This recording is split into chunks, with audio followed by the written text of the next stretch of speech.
Welcome back. Hopefully you're ready for chapter 6. So last chapter, in chapter 5, we talked about doing, things that we can do to increase our creativity. And in chapter 6 here, we're going to talk a little bit about understanding and how that's influence on creativity. And I touched on that in chapter 5. As we talked about, if we have a better knowledge base, then we can manipulate factors and move things around and better understand things.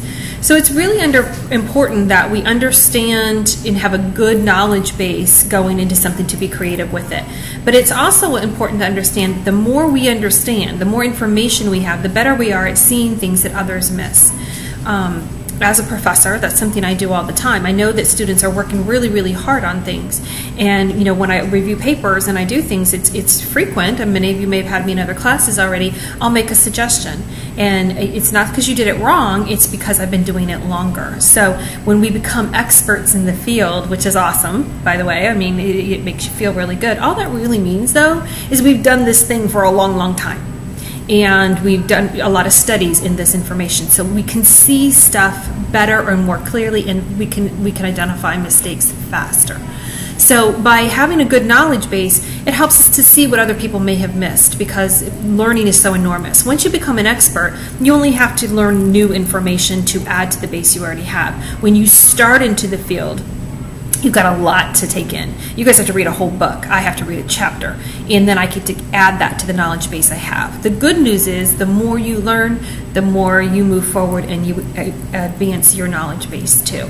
So, and again, while I may be an expert or considered an expert in some areas, I can't fix a car at all. You know, so there's lots and lots of things that I cannot do for sure. So that's important to understand. Something I thought was really interesting in this chapter and that you might enjoy is they talk about a story about the trunk, in the hands-free trunk. And so the example they used here is when we're seeing what others don't see. It was interesting to find out that they had the technology to create the hands-free trunk over a sensor, so the trunk will just open up when you've got your hands full, long before they did it. We had the ability to do it, but we didn't do it because nobody saw it. It just didn't occur to anybody. And then all of a sudden somebody goes, hey, wouldn't it be a great idea if that trunk would open itself? We could do that. What a great, here's this creative moment, this window that was popped up. But they had the ability to do it long before, and nobody thought about it. And I have that. I have it on my last car, and I'm like, what a great tool. Because how many times am I trying to hold things while trying to manipulate the keys? And it's what a cool feature. But they had the ability. Nobody thought of the problem. And so they just struggled with it, but didn't really think about it being something to tangibly sit down and try to solve. So that's very helpful. One of the biggest things, and I talked about this in earlier chapters, is to start with a really good question. And this question needs to accurately define what the knowledge gap is. What do I really need? So I need this to do very specifically and very defined. What is the gap? What is the hole? What is the little thing that I'm trying to fix? We can expand from there and do other things, but we can't take on all of it at once. That becomes too enormous and it starts to dilute the process. So what am I actually trying to focus on? Having a good question is 50% of the battle for sure. And it will really drive the creative process. So that's really important. And it takes time to define and frame a problem properly.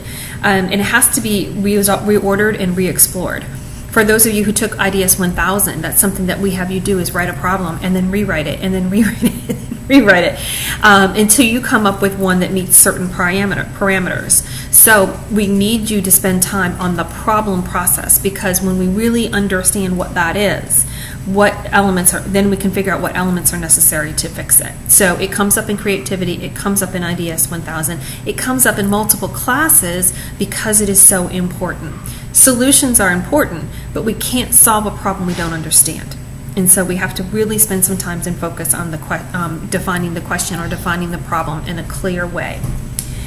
So that's very important. Problem identification is closely related to divergent thinking as well, because it helps us to kind of take it outside the scope and then bring it back in. What am I trying to focus? I need to kind of think about the problem in its totality and then narrow it back down into this is the element or the piece I'm going to try to fix.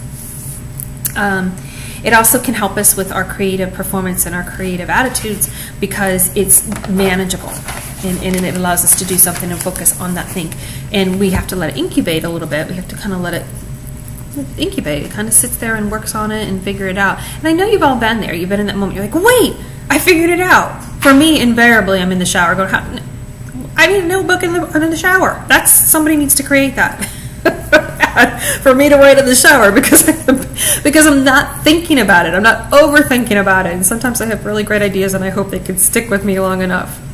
So we often think creatively again, when we have the right question and we know we can be successful. That's the first step. And those questions will help us to also develop a stronger mindset, a growth mindset, a mindset that's open to exploring new things, and that's going to be really important. The second thing we need to do is to have courage to explore it. So just because we have a great idea, sometimes we go, oh no, I ain't going to do that. That won't work. We don't take it to the next level. So we want to be positively defiant is what your book talks about. Be willing to step up in positive ways and go, why can't it be done? I mean, we say it can't be. Well, why can't it be done? What if it was different? I have a great t-shirt. It's like an Imagine t-shirt from John Lennon. Okay, that may be a little bit far-fetched, but I like the idea. I like the idea of why can't it be done? And when we start thinking about that and we think about it from a different angle or a different way, then we can look at solutions. So we don't want to look at what's blocking us. We want to look at why is it blocking us, or is there a reason it can't be done? Something shouldn't be done, for sure. But let's not block ourselves prematurely. That's important.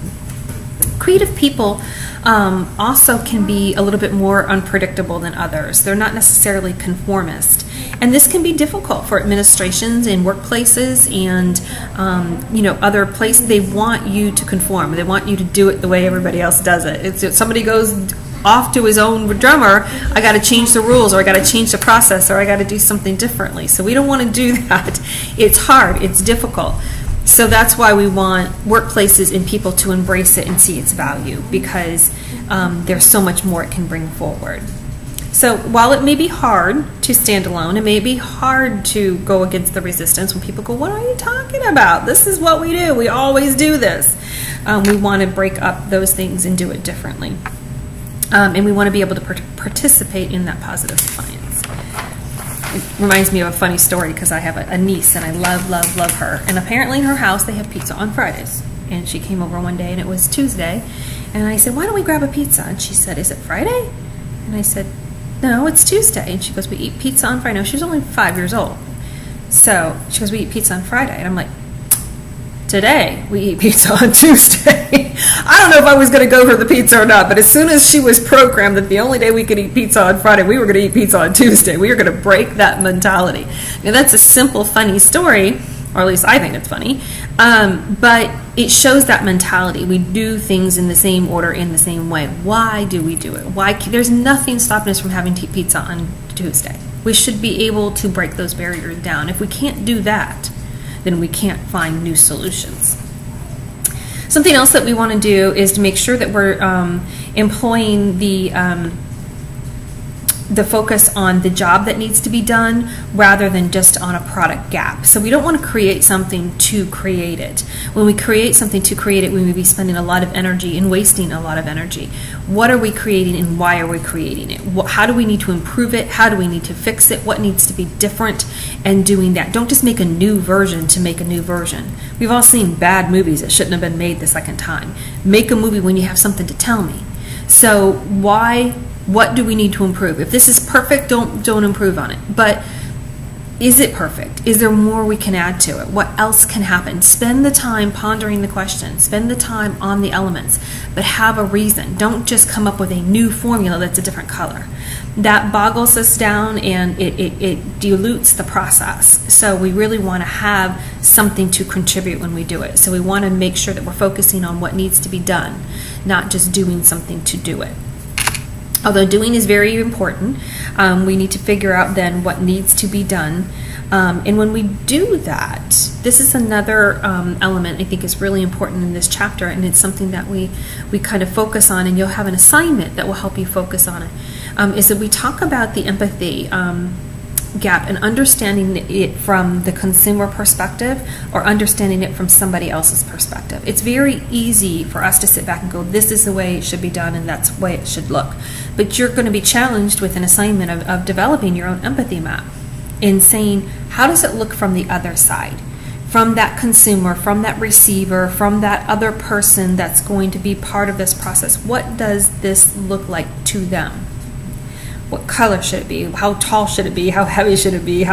So many times we create something that we think is a great idea, but we're not using it or we're not participating in it. So it takes a lot of time to really, really see it from that other angle. There's an old saying, to walk a mile in somebody else's shoes. And it can't be more true, that when we look to create new things, we need to look at the value of that new thing, and we need to look at how does it feel from their perspective.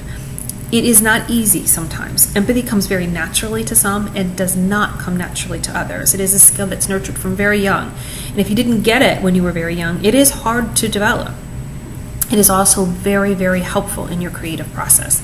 So I do hope you do enjoy that assignment and that you take it seriously, because it was designed for a serious process. So I'll see you soon for Chapter 7.